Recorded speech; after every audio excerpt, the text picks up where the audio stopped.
Imaginez un instant observer une ardoise de 10 à 12 milliards d'euros. C'est le vertige, clairement. Voilà, le vertige financier absolu. Face à un tel passif, je pense que le réflexe quasi pavlovien de n'importe quel gestionnaire serait de déclencher l'alarme, de geler les embauches, de couper drastiquement dans les budgets. Et d'annoncer une cure d'austérité implacable, oui. L'arithmétique classique. Exactement, l'arithmétique classique. Mais que se passe-t-il lorsqu'un projet politique décide de regarder cette même dette colossale et de conclure que la solution n'est pas de réduire la voilure, mais au contraire de lancer une offensive massive d'investissement public? C'est tout le cœur du sujet d'aujourd'hui. Tout à fait. Bienvenue dans cette nouvelle plongée au cœur des sources.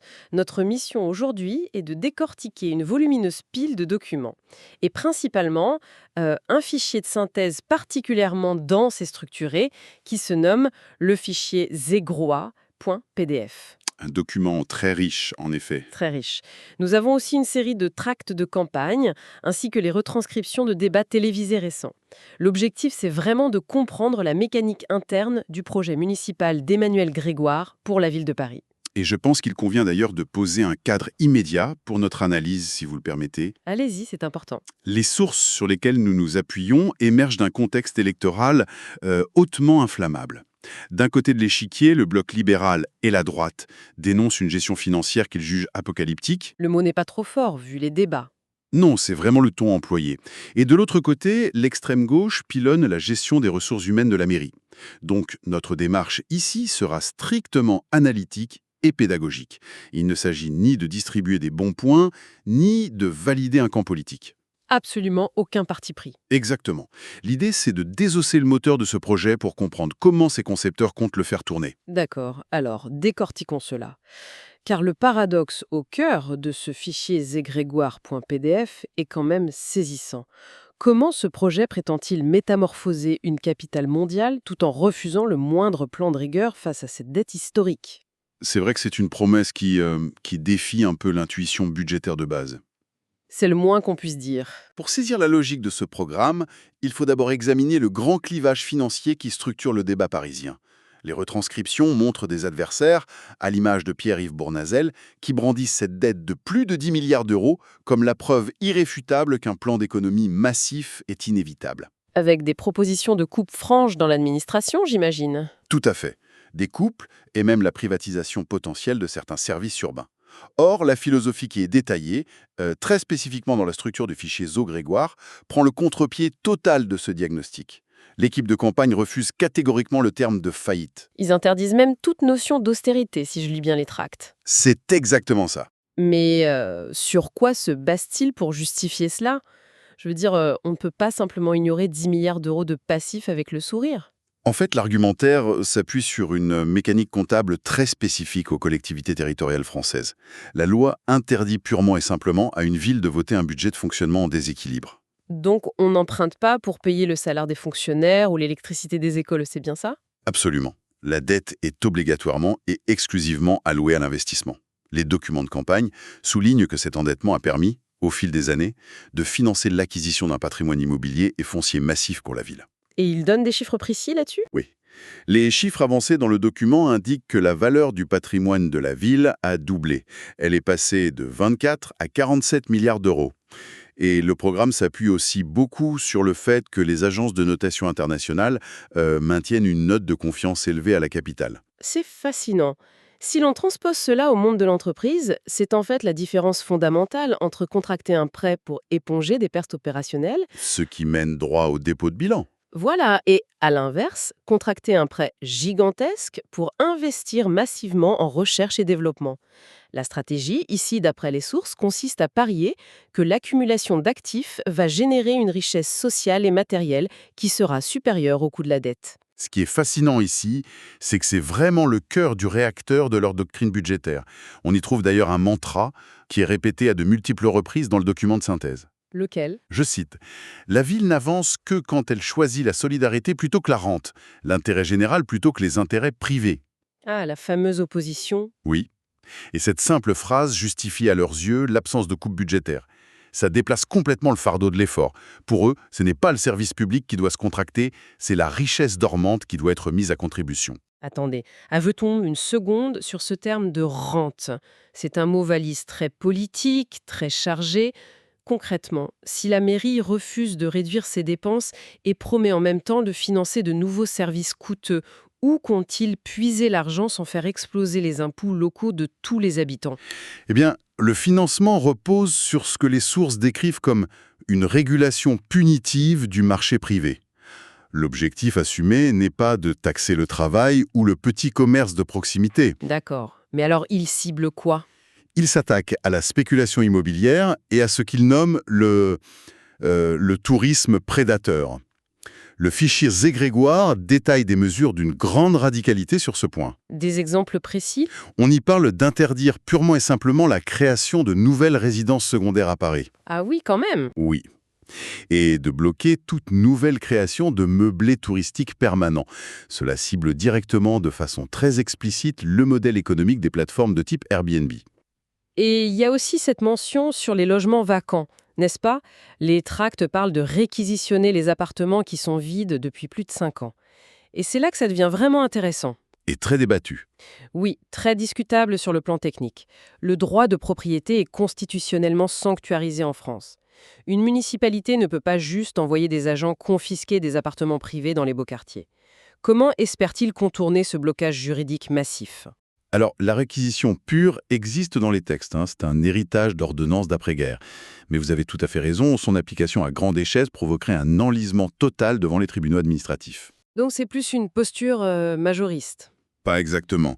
La stratégie décrite dans les documents est plus insidieuse, dans le sens technique du terme. Il s'agit en fait d'une coercition fiscale. Le projet prévoit d'augmenter la taxe sur les logements vacants à des niveaux tellement dissuasifs que conserver un bien vide deviendra un gouffre financier intenable pour le propriétaire. Je vois, la pression fiscale est conçue pour forcer la main. C'est ça. Soit le propriétaire remet le bien en location classique, soit il le vend. Et idéalement, la ville espère qu'il le vendra à la puissance publique ou à des bailleurs sociaux. L'objectif final annoncé dans le PDF est d'ailleurs vertigineux. Il prévoit de créer 60 000 nouveaux logements publics abordables. 60 000, oui. La mécanique est donc très claire. Plutôt que de construire de nouvelles tours dans une ville qui, honnêtement, n'a plus un seul mètre carré de libre, on contraint fiscalement les mètres carrés existants et inutilisés à revenir sur les marchés de la solidarité. Ce qui démontre vraiment une vision où l'espace privé n'est plus du tout considéré comme intouchable s'il nuit à l'équilibre démographique de la ville.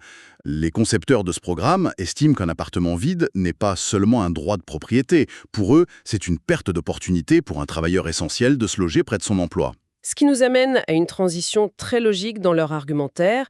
Si l'on entreprend de réguler aussi férocement ce qui se passe à l'intérieur des murs, c'est-à-dire le logement privé, que se passe-t-il lorsque ces mêmes habitants mettent le pied dehors? L'espace public, oui. L'ambition sur l'espace public semble tout aussi radicale que sur l'espace privé, quand on regarde la structure de leur projet. Absolument. Le programme revendique d'ailleurs ouvertement la filiation des mandats précédents.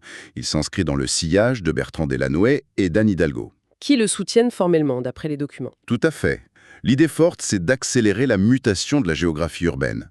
Les sources décrivent par exemple la transformation du boulevard périphérique. Cette immense ceinture d'asphalte? Oui, de la transformer en un boulevard urbain pacifié. Il est également question de supprimer de grands axes de circulation automobile pour y implanter 10 nouveaux parcs. Les documents de synthèse vont même plus loin, avec des visuels qui sont presque monumentaux. On y lit des propositions comme les grandes berges de Seine, qui promettent 25 km de promenade ininterrompue. Un projet pharaonique. Et il y a aussi cette plage de la Bastille installée au port de l'Arsenal. Mais au-delà de l'esthétique de carte postale qui plaît toujours beaucoup dans une campagne électorale, y a-t-il des mécanismes qui touchent réellement à l'infrastructure du quotidien des Parisiens? Oui, bien sûr. L'analyse fine des mesures montre que l'esthétique, en réalité, n'est que la couche visible d'un vaste projet de santé publique. De santé publique. Exactement. Prenons l'isolation thermique, par exemple. Le programme s'engage à isoler 35 000 logements sociaux. Ce n'est pas seulement une mesure écologique de façade, c'est un véritable bouclier contre la précarité énergétique. D'accord, je comprends. Ensuite, il y a la promesse de 100% d'alimentation biologique dans les cantines scolaires. Mais la mesure qui est peut-être la plus révélatrice des tensions urbaines actuelles, c'est la création annoncée de 100 nouvelles maisons de santé. Alors ça, c'est un point très contre-intuitif. Paris est la ville la plus dense d'Europe. On imagine spontanément qu'il y a des médecins à tous les coins de rue. Pourquoi une mairie devrait-elle financer des maisons de santé comme s'il s'agissait d'un village isolé en zone rurale? Eh bien, la spéculation immobilière que nous évoquions tout à l'heure frappe aussi de plein fouet les professionnels. Le coût des loyers commerciaux ou des cabinets privés a tellement explosé qu'un jeune médecin généraliste ne peut plus s'installer en libéral dans certains arrondissements sans pratiquer des dépassements d'honoraires colossaux. Et donc seuls les plus aisés peuvent se soigner. C'est le risque. La ville risque de devenir un paradoxe, une hypermétropole ultra connectée qui devient simultanément un désert médical pour les soins de premier recours. La réponse du projet Grégoire détaillé dans le PDF, c'est de créer des structures où les médecins sont souvent salariés ou en tout cas déchargés du poids foncier pour la municipalité. C'est très clair. Si on prend un peu de recul sur toutes ces mesures, une métaphore organique s'impose presque d'elle-même. Pendant des décennies, disons de l'après-guerre jusqu'aux années 90, Paris a été conceptualisé et géré comme une machine. Une mécanique d'ingénierie. Exactement. Optimisé pour la vitesse, le transit automobile, les flux logistiques. Ce programme semble tenter d'imposer un changement de paradigme complet. Il veut traiter la métropole comme un organisme vivant. Et un organisme a besoin de poumons verts pour respirer, mais il doit aussi soigner ses propres cellules par la santé de proximité. La métaphore est très opérante, oui, mais à condition de préciser qu'un organisme vivant a également besoin d'un système immunitaire. C'est-à-dire?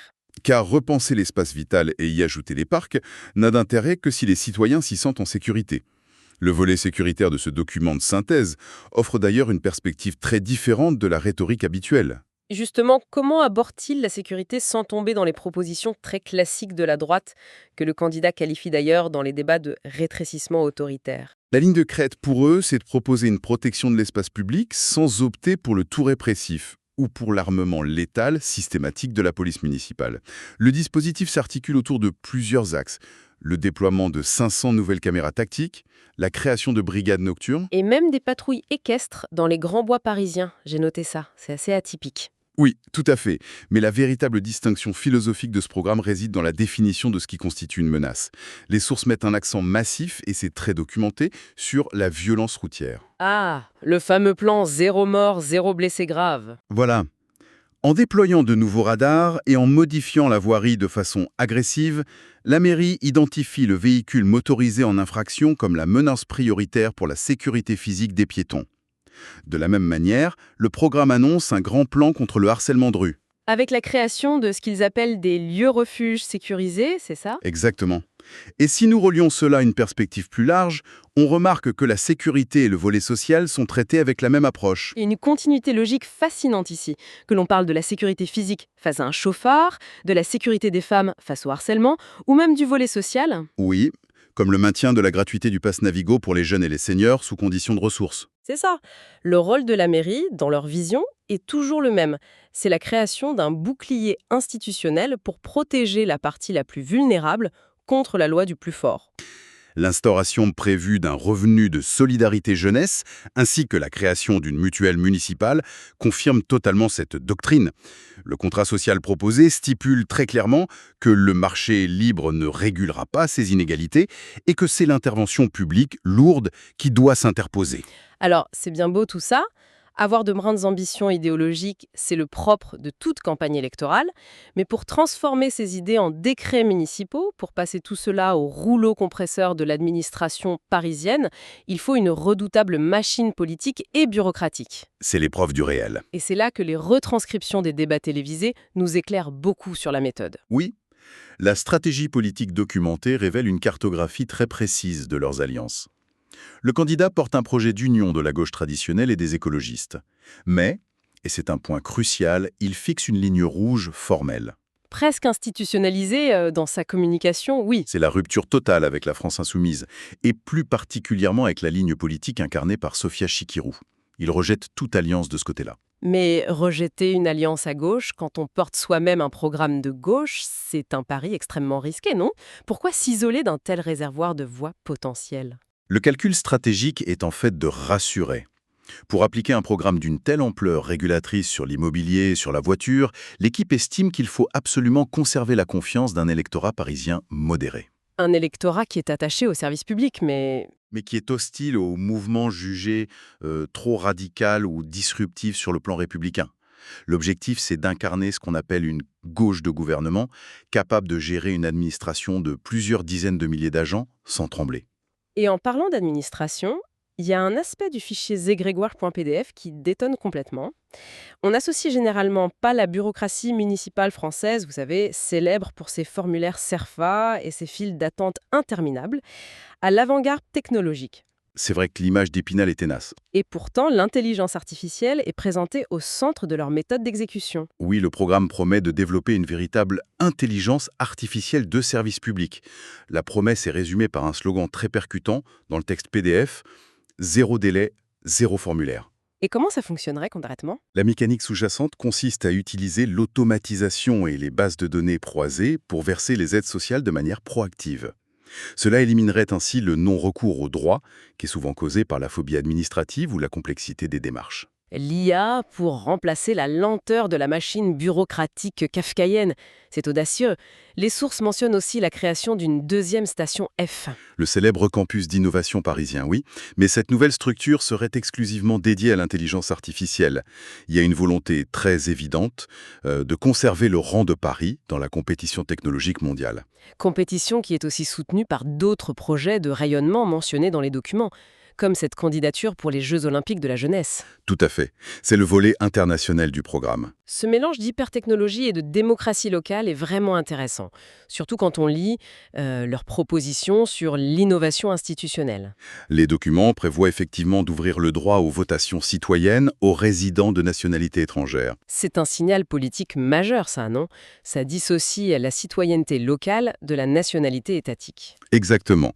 Et dans la même veine diplomatique, le projet suggère également la création d'un prix international de la ville pour les droits humains. Cela assume l'idée que Paris possède une diplomatie propre, qui peut être indépendante de celle de l'État français. Alors, qu'est-ce que tout cela signifie au final? Si l'on rassemble toutes les pièces de ce puzzle documentaire, nous avons devant nous un projet qui assume frontalement sa nature. C'est un projet très polarisé, oui. L'équipe d'Emmanuel Grégoire fait le pari que les Parisiens préfèrent vivre dans un sanctuaire hyper régulé. Une ville qui maintient un très haut niveau de service public, qui verdit son béton à marche forcée et qui finance tout cela en assumant d'être une véritable machine de guerre contre la rente immobilière et le tourisme de plateforme. L'alternative proposée aux électeurs est claire, en effet, refuser le modèle de la métropole dérégulée qui sacrifierait ses capacités d'action sur l'autel de la réduction de la dette comptable. Le projet accepte la dette, il la considère comme un coût d'acquisition nécessaire pour garder le contrôle physique et social de la ville. C'est un écosystème qui tente de repousser les forces du marché libre international, en fait, pour mieux protéger la solidarité locale. Et cela soulève une question importante, qui sera peut-être la clé de lecture pour l'avenir de nos espaces urbains. Je vous écoute. Si une métropole aussi influente et mondiale que Paris parvient effectivement à fermer ses portes à la spéculation internationale, en éradiquant l'achat de résidences secondaires et les Airbnb, tout en maintenant un dynamisme technologique et social en interne, Oui. eh bien cela redéfinira-t-il la nature même de ce qu'est une capitale mondiale au XXIe siècle? Peut-on vraiment être à la fois une forteresse fermée aux capitaux spéculatifs et une cité ouverte sur le monde? C'est une excellente question. C'est le défi ultime que propose ce corpus documentaire. Une réflexion complexe que nous laissons entre les mains des esprits curieux qui nous écoutent et bien sûr des électeurs, qui devront in fine trancher sur la faisabilité de cette vision. Merci pour cette analyse approfondie. À la prochaine pour une nouvelle plongée dans les sources.